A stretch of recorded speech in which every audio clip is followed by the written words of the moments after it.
अस्सलाम वालेकुम नाज़रीन, सिंध टीवी न्यूज़ जो प्रोग्राम कराची डायरी में भली कार मां आवां जो मेज़बान शबीर लाशारी।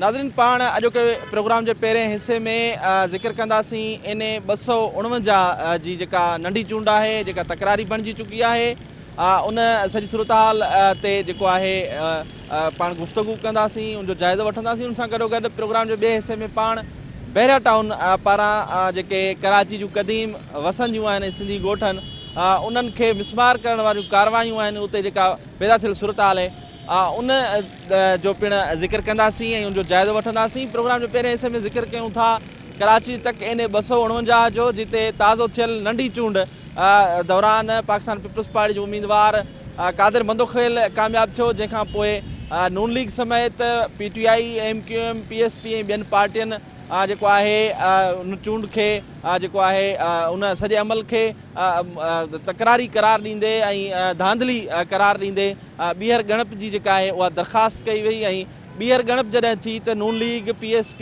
PTI ऐं MQM इन ॿीहर ॻणप वारे अमल जो जेको आहे उहो बाइकाट करे छॾियो ऐं उते ॻणप जो अमल जेको आहे उहो पोइ बि जारी रहियो।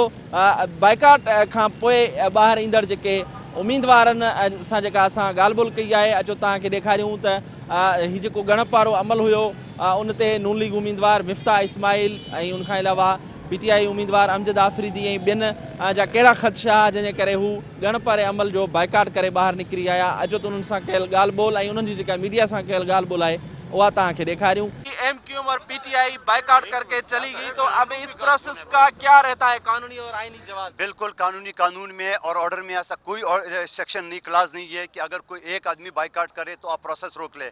मेरा ये कहना है कि RO और DRO जो ना अपनी इलेक्शन, अपने जो चीफ इलेक्शन कमिश्नर की ऑर्डर की वायलेशन कर रहा है।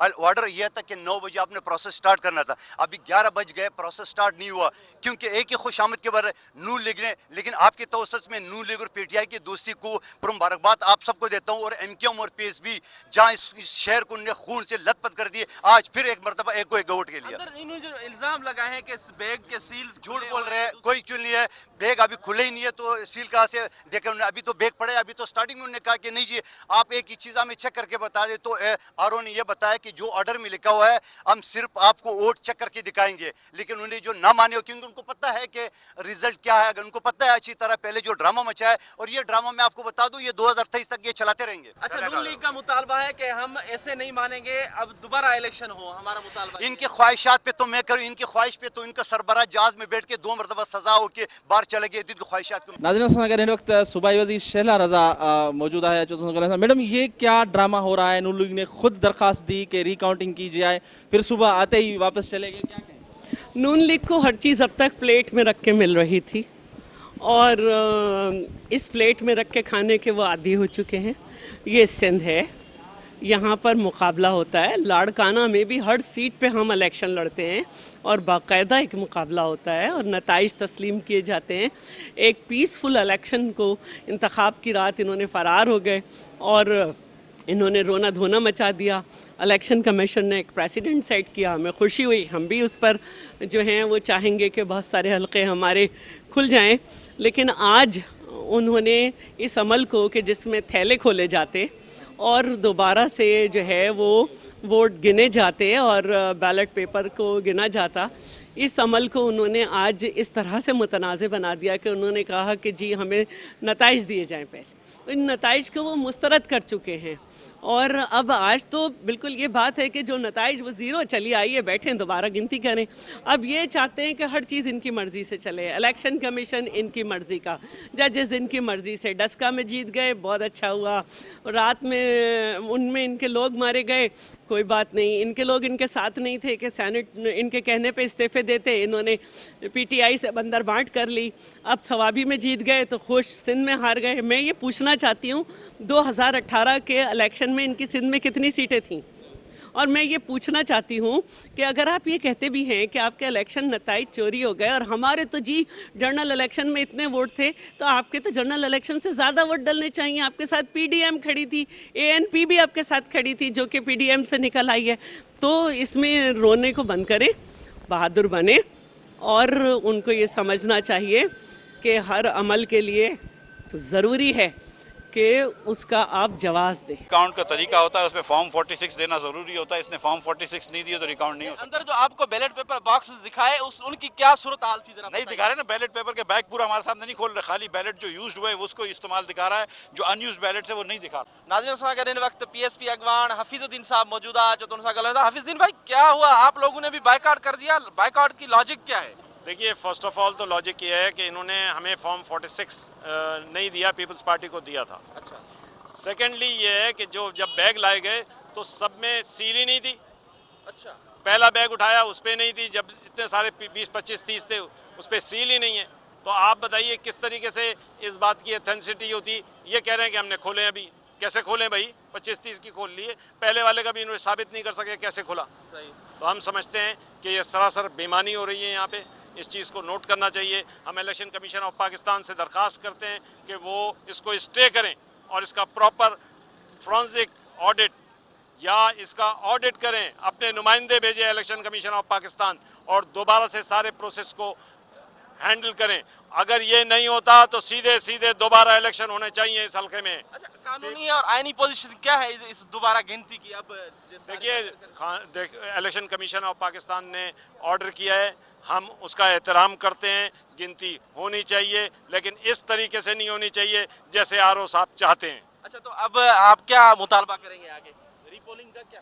हम तो अब रीपोलिंग का सीधा सीधा एक ही मुतालबा है, रीपोलिंग। नाज़रीन इन 249 ते जेका बि री गणप थी रही, ॿीहर गणप थी रही, उन गणप जो काफ़ी पार्टियुनि बाइकाट किया है। हिन वक्त असां सां पीटीआई उम्मीदवार अमजद आफरीदी मौजूद है, उनसे ॻाल्हाईंदा। अमजद भाई क्या हुआ है अंदर, क्यों आप लोगों ने बाइकाट किया? हमारा इल्ज़ाम ये है कि आप आज रिकाउंटिंग पर जा रहे हैं, आपने फॉर्म 46 दिया नहीं है, फॉर्म 45 कंप्लीट हमें मिले नहीं है, सिर्फ एक जमात को बकौल उनके कि उन्हें दिए गए, हमें नहीं दिए गए, तो हम किस चीज़ की रिकाउंटिंग करें? रिकाउंटिंग कैसे हो सकती है इस पर? ये तो हमारी समझ से बाहर है। पूरा इलेक्शन रिक हुआ है, पूरा इलेक्शन मैनेज हुआ है, और आप जिस तरह प्रिजाइडिंग इन्होंने मर्जी से बिठाए गए, जिस तरह से इन्होंने पोलिंग स्कीम अपनी मर्जी से बनाई है, पूरा का पूरा सिस्टम ख़राब हुआ है। तो हम आज बाइकाट करके आ गए। जब तक हमें फॉर्म 45 कंप्लीट, फॉर्म 46 हमें नहीं मिलता, हम रिकाउंटिंग में नहीं बैठेंगे। अंदर हुआ क्या, बैग वेग लाए हैं नहीं लाए क्या? अच्छा, 2 बैग लाए, बाकी दोस्तों ने भी देखा, तमाम जमातों के साथियों ने देखे, वो उन पर सील टूटी हुई थी। हमें समझ नहीं आ रहा इस यहाँ क्या कानून, इन्होंने क्या सिस्टम बनाया हुआ है। और जितना ये यहाँ के लोगों का वोट चोरी हुआ है, तारीख में पहली बार इतना कंट्रोवर्शियल इलेक्शन हुआ है, जिसने जाके वोट डाला है, जिसने चाह के मोहर लगाई है। पार्टी कहती है कि भाई ये पीटीआई तो 5वें नंबर में है। 5वें नंबर, आप रिजल्ट क्यों 3 बजे रिजल्ट अनाउंस होता है, टर्न आउट 10%, 15% टर्न आउट है, और आप रिजल्ट अनाउंस कर रहे हो अगले दिन 3 बजे, क्यों 6 से 8 घंटे रिजल्ट रुका गया? किस तरह से पूरा इलेक्शन मैनेज हुआ है? और ये इलेक्शन कमीशन इसमें 100% मुलविस है। इसमें ये इन्होंने मैनेज करके इलेक्शन लड़ाया है। अच्छा, अब आपका मुतालबा क्या है? हमें फॉर्म 45 कंप्लीट, फॉर्म 46 दिया जाए, उसके बाद हम इलेक्शन लड़ेंगे।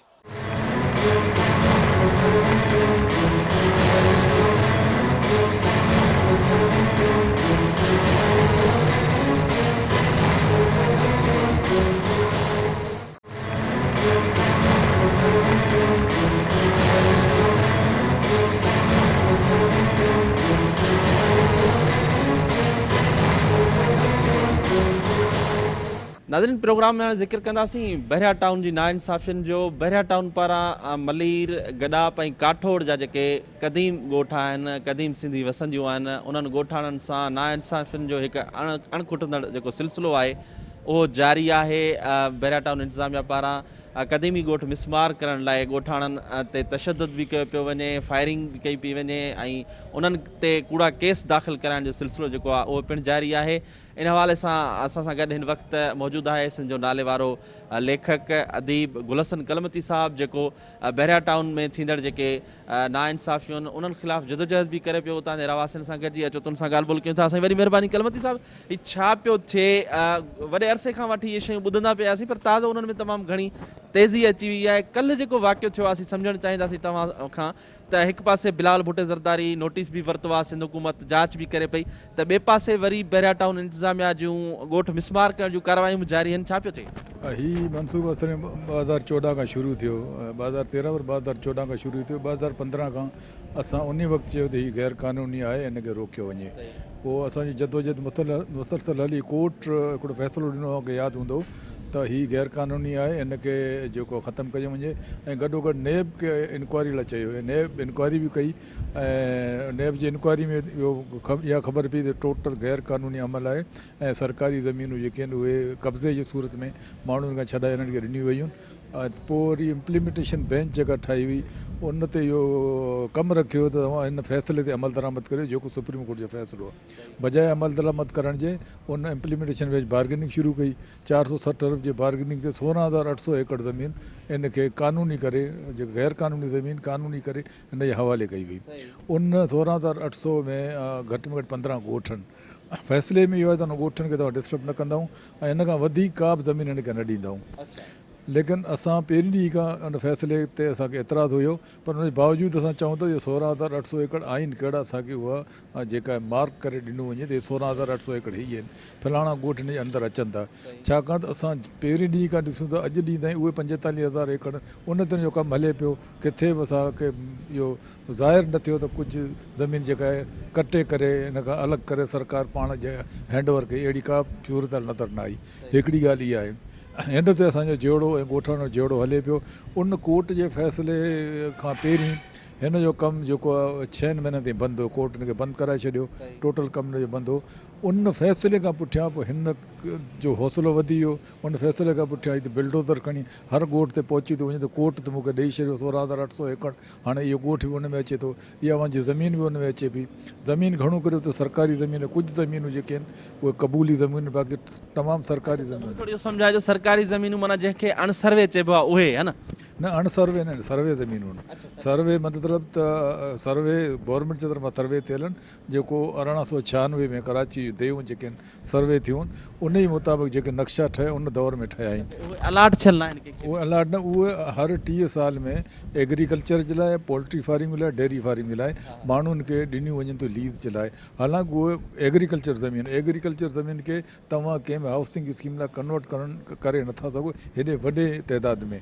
जेकॾहिं अव्हांखे ज़रूरत आहे त 200 एकड़ 300 एकड़ जेका गैराबाद हुजे, माण्हू उन ते विथड्रा थी त उहा ज़मीन ॾेई सघो था। एग्रीकल्चर लैंड जेका लैंड एक्ट जेको ठहियल आहे 1912 जो, हीअ एग्रीकल्चर लैंड आहिनि।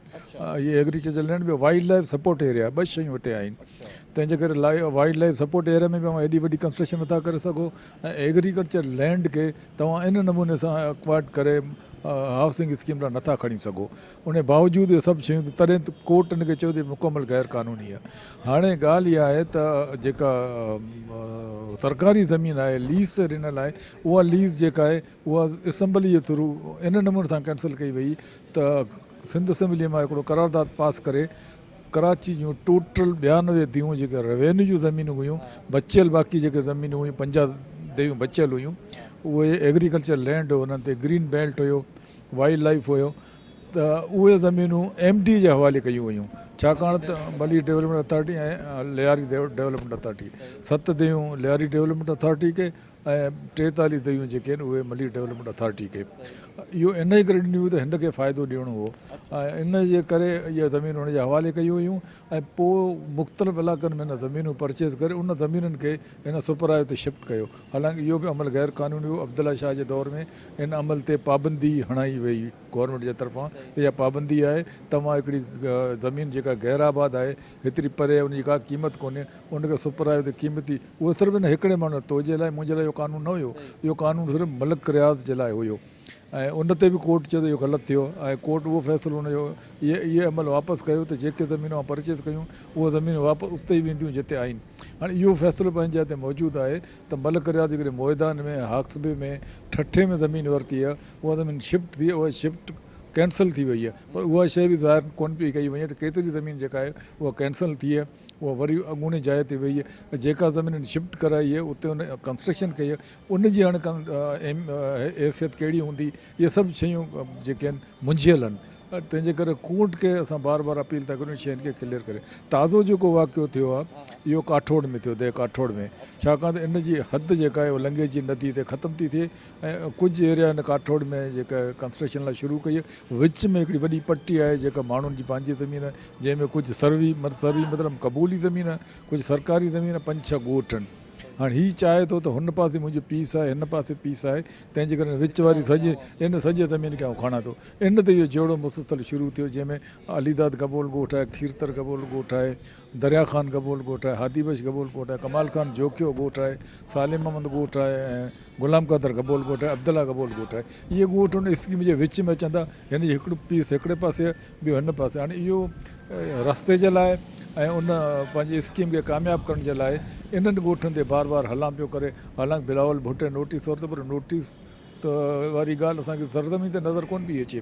जेकॾहिं बिलावल भुट्टे नोटिस वरितो त 3 ॾींहं खां पुठियां उन नोटिस खे बिल्डोज़रनि हिकिड़े पासे करे छॾियो। असांखे लॻे थो त मलक रियाज़ बिलावल भुट्टे खां, सिंध हुकूमत खां उन खां वधीक ताक़तवर आहे, छाकाणि त पुलिस हुन सां गॾु बीठी आहे, रेवेन्यू वारा ऑफिसर हुन सां गॾु बीठा आहिनि, मुख़्तियारकार तपेदार हुन सां गॾु बीठा आहिनि। कल्ह वरी बि नासिर शाह ऐं उतां जा MP MN आया, उन्हनि वरी बि इहो वाइदो कयो त हाणे न थींदो, ॾिसूं था अॻिते छा थींदो। तंहिंजे करे गवर्नमेंट जेको एक्शन खयो आहे त उन एक्शन ते अमल दरामद थियणु खपे। जेके बि पुलिस वारा इन में इन्वॉल्व थिया आहिनि उन्हनि खे सज़ा मिलणु खपे। जेसीं कंहिंखे सज़ा नथा ॾियो उन वक़्तु ताईं तव्हां इहे सिलसिलो कॾहिं बि ख़तमु न थींदो। असां सुप्रीम कोर्ट खे बि इहो चयो त 16,800 एकड़ जेका ज़मीन तव्हां हिनखे ॾिनी, उन खां अलावा तव्हां चयो त 10,000 एकड़ जेका गैर क़ानूनी हुई, उहा गैर क़ानूनी ज़मीन कंहिं अलाट कई आहे, उनखे कंहिंखे सज़ा मिली, उहा सज़ा त मिलणु खपे माण्हुनि खे, छाकाणि त माण्हुनि खे का सज़ा न मिली। हिते 2 ॻोठ जेके आहिनि, इन जे मेन गेट ते सिधी ॻोठ हुयो, उनखे हिननि ज़ोरी उथियारियो, न पिया उथियनि, ॿियो ॻोठ सां नथा विकिणूं। उन्हनि अहिड़ा हरबा इस्तेमालु कया, चारूं तरफ़ बिल्डोज़र सां हिन कमु शुरू कयो। उन सां गॾु 2 वॾा जेके आहिनि क्रैश प्लांट जेके आहिनि उहे लॻायूं। मिटी, एॾी मिटी, माण्हू मजबूर थी पंहिंजो उहो ॻोठ उन्हनि ॾेई छॾियो। मुस्तफ़ा ॻोठ सां बि ईअं थियो, दुर मोहम्मद गबोल ॻोठ सां बि ईअं थियो। हाणे हीउ चए थो हिननि ॻोठनि सां ईअं कोन, रोज़ असां बिल्डोज़र ॿियारियूं ऐं क्रैश प्लांट लॻायूं ऐं माण्हुनि ते फोर्स करियूं, माण्हू उते हलिया वञनि, मजबूर थी कुझु पैसा वठी हलिया वञनि। हालांकि ॻोठ खे केर बि नथो विकिणी सघे। रेवेन्यू जी जेका मंज़ूरु थियल ॻोठ आहे उनखे को बि नथो विकिणी सघे, न ई को ख़रीद करे सघे थो। मूंखे इहो ॿुधाइजो, जीअं तव्हां ॿुधायो पिया, हिकु त इहो असीं सम्झणु चाहियूं था तव्हां खां त सुपर हाईवे खां जेको मुख्य गेट आहे बैरिया टाउन जो, उन खां अंदरि घणा किलोमीटर अॻिते वियो आहे। ऐं तव्हां जेका ॿी ॻाल्हि कई त हीअ वाइल्ड लाइफ सपोर्टेड एरिया आहे, त पोइ यकीनन हिते नायाब क़िस्म जा जानवर बि हूंदा, हाणे आहिनि, विया हला, उन्हनि जो कहिड़ो नुक़सानु थियो आहे, कहिड़ा जानवर हूंदा आहिनि? हिते जानवर, वॾे तइदाद में जानवर हुया। हाणे वाइल्ड लाइफ जी हिकिड़ी रिपोर्ट आई त कुझु जेके पखी आहिनि, कुझु जानवर आहिनि जेके हिते मौजूदु हुया अॼु खां, माना उन्हनि जेके फ़ोटोग्राफी कई हुई उहा 2012 जी, 2010 जी, 2011 जी। उन लॻियो त हाणे जॾहिं असां सर्वे ते वियासीं उहे शयूं असांखे न मिलियूं आहिनि। ऐं मुख़्तलिफ़ जेके जानवर, मतिलबु हाणे नाला, उन पखियुनि जा नाला मूंखे ख़बर कोन्हे, पर उहे पखी जेके हुया उहे तक़रीबन त ख़तमु थी विया। इन खां अलावा हिते जेके तालाब आहिनि उन्हनि में क्रोकोडाइल्स, वाघू जेके आहिनि उहे मौजूदु आहिनि, उहे सभु हाणे ख़तमु थी विया आहिनि। उन तालाबनि खे बंदि करे छॾियो। कुझु अहिड़ा जानवर आहिनि जेके निकिरी आया उतां ऐं उन्हनि जेको को माण्हुनि खे सुञाणप ई कोन थी अचे, छा उन्हनि जानवरनि पोइ अची नुक़सानु करणु शुरू कयो बाक़ी इलाइक़े जे ॻोठनि में। ऐं उते जेको आहे उहो जानवर उते महफ़ूज़ हुयो, एॾा अची न थिए सघियो। लेकिन उन खां अलावा जेके आहिनि, जेके इहो पंहिंजो गॾु थिए, आईबैक्स, ॿियो जेको जंगली रिढियूं आहिनि, उहे वॾे पैमाने में हिते आहिनि, उहे सभु माइग्रेट करे अॻिते विया आहिनि। हाणे तव्हां चयो त मेन गेट खां ई 35 किलोमीटर अंदरि वियो आहे, पर हाणे त जामशोर जूं 4 दहियूं जेके आहिनि उन ते न कमु शुरू कयो। उहो त कंप्लीट वाइल्ड लाइफ एरिया, हीअ त वाइल्ड लाइफ सपोर्ट एरिया आहे, पर जेको जामशोर जो इलाइक़ो उहो वाइल्ड लाइफ एरिया आहे। ख़ुदि वाइल्ड लाइफ डिपार्टमेंट खे एक्शन वठणु खपे त उते वॾा वॾा ॿेला बि आहिनि, उन्हनि ॿेलनि खे कटे पियो। ॿी ॻाल्हि उते वॾा जबल आहिनि, तव्हां आया आहियो, तव्हां ॾिठो हूंदो त उन्हनि जबलनि खे कटे पियो। उन्हनि खे कटण जो को बि क़ानूनी इख़्तियार इन वटि कोन्हे। तव्हां कंहिं बि जबल खे 1000 फुट मथे के जबल खे इंटरनेशनल लॉ आहे उनखे नथा कटे सघो। इहो उन्हनि सभिनी खे कटे पियो। उते जेके नंढा नंढा ढोरा आहिनि उन सभिनी खे मिटी भराए करे उते प्लाटिंग पियो करे। इहो ख़ुदि गैर क़ानूनी अमल ख़ुदि कराची में हिकिड़े पासे सुप्रीम कोर्ट इहो ऑर्डर कयो आहे त जेके बि पुराणा नाला आहिनि उनखे बहाल कयो वञे। उते जेके नाला आहिनि जेके ऑलरेडी ओपन जेके आहिनि बरसाती नाला आहिनि, नयूं नदियूं ढोरा जेके आहिनि उन्हनि खे बंदि पियो करे। ख़ुदि लंघीजी खे तव्हां ॾिठो फैज़ मोहम्मद कबूल ॻोठ वटां मिटी भराई करे उनखे बंदि पियो करे। ठोरी जेका ढोरो ईंदो उन कंप्लीट उन बंदि करे छॾियो ऐं ॿियो नंढा नंढा ही उते डैम पियो ठाहे पाणी रोकण जे लाइ। उहो पाणी रुकिजी वियो त मलीर जी जेका एग्रीकल्चर उहा मुकमल तबाह थी वेंदी, छाकाणि त इहो कैचमेंट एरिया आहे मलीर जो, हितां खां बरसाती नदियूं वही मलीर में अचनि थियूं, उहो बंदि थी वेंदो, इहो नुक़सानु अलॻि।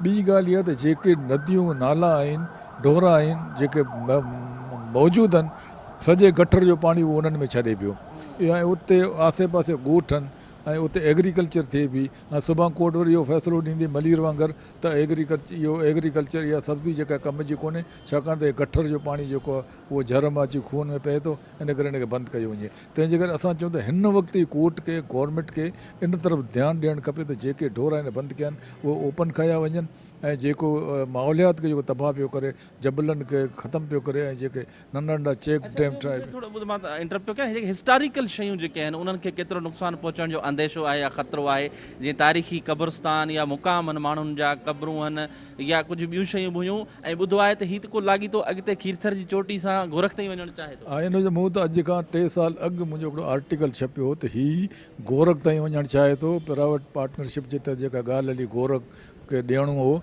ऐं एहतिजाज माण्हुनि कयो, उहो असल में हिन माण्हू खे ॾियणो हुयो। पॉसिबल आहे त हितां खां सिधो गोरख रस्तो हीअ त मोल ताईं त वियो आहे न, मोल ताईं रस्तो ठाहे छॾियो, मोल ताईं त रेती बजरी खणे पियो, मोल ताईं कचो रस्तो ठाहियो आहे, हिन वटि देरि कोन्हे, पैसो हिन वटि आहे गवर्नमेंट सां गॾु। हीउ हितां पुराणो रस्तो आहे पंहिंजो गोरख जो पुराणो रस्तो आहे सेवण जो, सेवाणी वाट जेका मशहूरु सेवाणी वाट मां ॿुधो हूंदो, उहो हितां ई वञे थो सेवाणी वाट। उतां अॼु बि माण्हू मोटरसाइकिलनि ते जीपनि ते इहो रस्तो इस्तेमालु था कनि, वञनि था सेवण ताईं। तंहिंजे करे इहो को मुमकिन ई कोन्हे, छाकाणि त विच में जेके तेल कंपनियूं आयूं उन्हनि बि रस्ता ठाहिया आहिनि। हाणे इहो को मुश्किल ई कोन्हे त गोरख ताईं न वञी सघे, छाकाणि त गोरख ते पुराणा रस्ता आहिनि। ॿियो तव्हां आर्कियोलॉजिक साइट्स जी ॻाल्हि कई त भेटाई साहिब जो तकियो जेको आहे उहो ग्रांड मास्क जे जेके काकूस ठहिया पिया आहिनि उते हुयो, उते जोगी ईंदा हुआ, राति रहींदा, हिकिड़ो राति रही पोइ हिंगलाज वेंदा हुआ, उनखे हिन डिमॉलिश करे छॾियो, उते काकूस ठाहे छॾियईं। इन खां अलावा चौकुंडी तर्ज़ तइमीर जेको तव्हां ॾिसो था, नक्श निगार वारियूं क़बरूं आहिनि, इहे 3 वॾा क़ब्रस्तान आहिनि उते। लालबज काछेलो ॻोठ वटि आहे, ख़ुदि बेरा टाउन वटि जेको जुमा मोरियो कबोल ॻोठ आहे उते आहिनि, ऐं उन खां अलावा गुंदरनि जो ॻोठ आहे रोज़ी गुंदर, उते इहे क़बरूं आहिनि। ऐं इहे त क़ब्रस्तान जी ॻाल्हि कई, पर हिकु ॿ जेके इन टाइप जूं क़बरूं उहे विच में उन्हनि सभिनी को ख़तमु करे छॾियो। ऐं ख़ुदि जेको जुमा मोरियो कबोल ॻोठ वटि क़ब्रस्तान उनखे बिल्डोज़ करण जी कोशिशि कई, एहतिजाज करण खां पुठियां रोकियो वियो, कुझु क़बरूं डिमॉलिश थी, उनजा फ़ोटू सोशल मीडिया ते असां वायरल कया, पोइ इन कमु ब्रेक कयो आहे। चवण जो मक़सदु इन खां अलावा त अली मोहम्मद ॻोठ वटि राग कार्विंग जेका बुद्धा जी राग कार्विंग हुई उहे हुया, उते कुझु लिखत बि हुई, उहा पढ़ण में कोन पे आई, को कंहिं चयो त एब्रो में कंहिं छा में, लेकिन उहे सभु ख़तमु करे छॾिया आहिनि। ऐं इन खां अलावा हीअ सॼी एरिया जेका आहे उहा हिस्टोरिकल जेका आहे साइट्स, हिते जेके स्टोन सर्कल्स आहिनि, 3-4 स्टोन सर्कल जेके कोटड़ू जेके असां चऊं, मंजमदार जंहिं ते कमु कयो, पूरी दुनिया में स्टोन सर्कल ते कमु पियो हले। तव्हां गूगल ते सर्च करियो, तव्हां स्टोन सर्कल लिखो, तव्हां ॾिसो त दुनिया सॼी इन्हनि खे कहिड़े नमूने महफ़ूज़ पई करे, पर हिते बहितरीनु टाइप जा स्टोन सर्कल्स आहिनि, उन सभिनी खे तबाह कयो। कुझु बाक़ी बता आहिनि जंहिंजो असां रिपोर्ट मूं कई आहे उनखे कल्चर डिपार्टमेंट खे, बाबा इन्हनि खे बचायो, पर लॻे थो बचंदा कोन, सभु ख़तमु थी वेंदा। नाज़रीन, पाण जेके प्रोग्राम में कराची जे तके 249 ते थियल चूंड खां पोइ ऐं तकरारी बणिजी वियल चूंड वारो जेको इशू आहे उन ते तव्हांखे जेको आहे तफ़सीली ब्रीफ कयोसीं, ऐं उन बाबति पाकिस्तान पीपल्स पार्टी, नून लीग ऐं PTI तोड़े ॿियनि उम्मीदवारनि जो कहिड़ो मौक़िफ़ हो उहो तव्हांखे ॾेखारियोसीं, ॿुधायोसीं। उनखां अलावा प्रोग्राम जे पोएं हिसे में पाण बहरिया टाउन जो बि ज़िक्र कयो, ऐं बहरिया टाउन पारां उते ॻोठाणनि सां जेके नाजाइज़ियूं आहिनि उन्हनि ते पिणु तफ़सीली ॻाल्हि ॿोल कई। इन ते जेको प्रोग्राम जो वक़्तु पंहिंजी पुॼाणी ते पहुतो। ईंदड़ प्रोग्राम ताईं पंहिंजे मेज़बान शबीर लाशारी खे ॾींदा इजाज़त। अल्लाह हाफ़िज़।